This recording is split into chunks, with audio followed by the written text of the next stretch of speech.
Gawa sa kasong robbery, punan pa sa kapulisan og laing reklamo ang isang nilabatok ni atong lalaking suspek sa robbery og pagkulata sa usa ka staff sa usa ka beauty salon sa Mandawi City. Adunay live report si Nico Serino. Nico.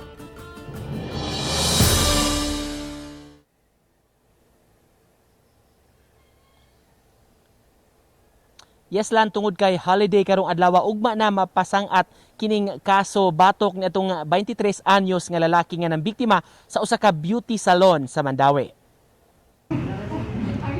Business as usual karon kining salon sa highway sa Barangay Basak, Mandawi. Mao kini ang nabiktima sa robbery sayo sa buntag niadtong Domingo, kundiin nakuhaan pa sa CCTV ang pagpangulata sa suspetsado.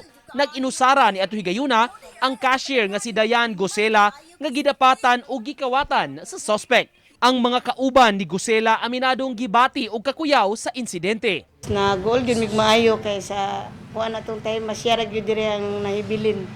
Wa gyud mi makatabang niya, wa poy naka kuan niya kay siyara niya kung usang kauban na late lang gyud gamay nga oras pero sayo pa magud to ang time nga nahitabo.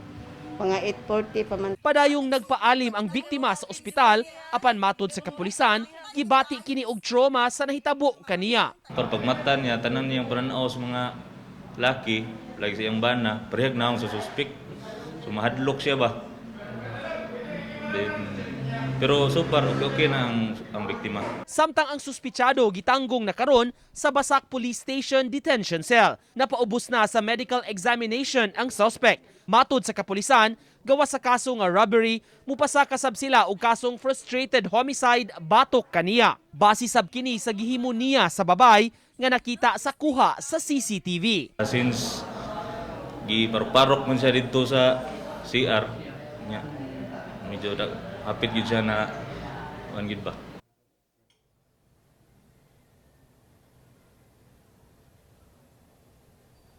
Ipahiling pasab sa usa ka psychiatrist kining maong sospechado lan matod sa kapulisan human sa iyang medical examination. Padayon siya nga mimintinar nga nangayo siya og dispensa sa biktima sa nahitabo. Lan?